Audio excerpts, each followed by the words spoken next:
Hey, so I want to talk about FTX, Sam Bankman-Fried, and cryptocurrency. And in my opinion, in 30 seconds, what happened?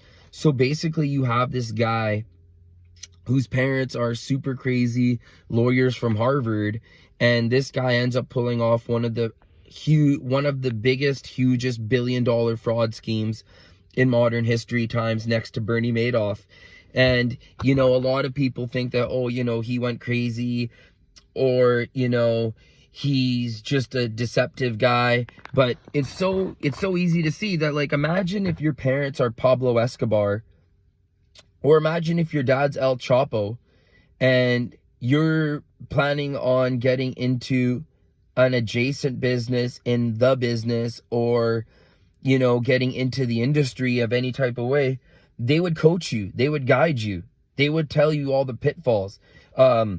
It's very hard for me to believe that Sam Bankman-Fried just came up with all these ideas of moving the corporation to the Bahamas. It's a lot of perfect 3-point shots, a lot of perfect touchdowns. The fact that you got all this money, you created an FTT coin, and then you turn around and then you embezzle the money out of there, but you're in a different country, but then you're promising to pay back. And then, because it's white corporate crime, it's hard to have your fingerprints on everything. And then your parents are the biggest lawyers on the planet, and they specialize in this sort of thing. So, I mean, to think that he just came up with this stuff all on his own, and he's just this, innocent little kid, and, he just made a couple wrong turns, is just pure stupid naivete. All right? Shifting gears a little bit, let's talk about crypto coins.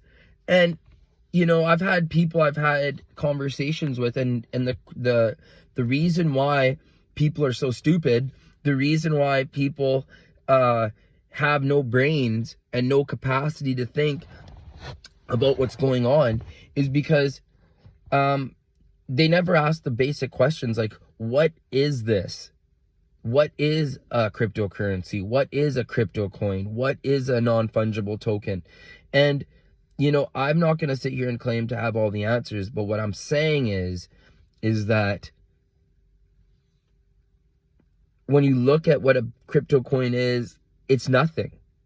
And I mean that, like, I mean it in the terms of the sense that if the power went down tomorrow, essentially your electronic funds literally lose all their value overnight in the case of total power outage.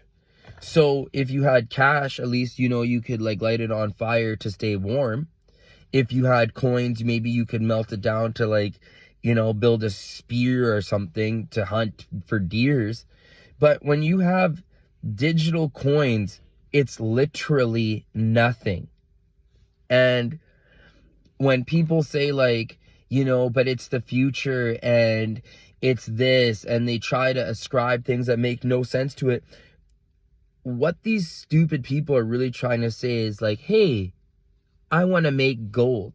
But you have to say to them, like, do you know what gold is? How do you turn substance A into substance B? Is that even possible? And that's the thing, is that, like, when you see a demon looking guy like FTX, and they're so perfectly able to bribe the government, and they have double pronged non-linear warfare that they're funding the Democrats and the Republicans, and they're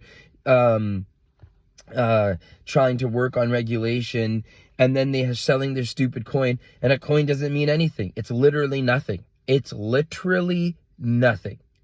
And people, because they're so spiritually devoid, because they have no brain to, like, say that that's a boy, or that's a dog, or my beard is actually black hair, because they can't. They're so stupidly wound to not know what's right in front of them. That's how you have these big dips and spikes and billionaires getting ripped off, because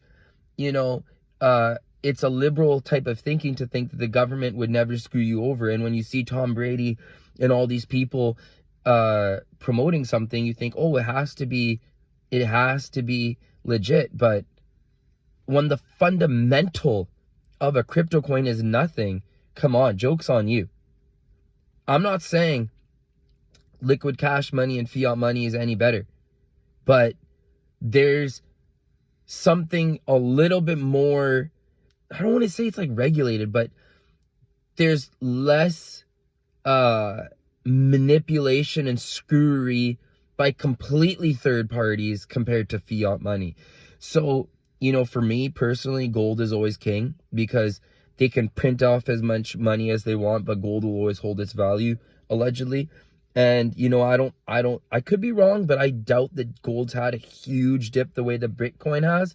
So, you know, if you find anything out of this video, if you find like you feel me, please subscribe to my channel. Thank you.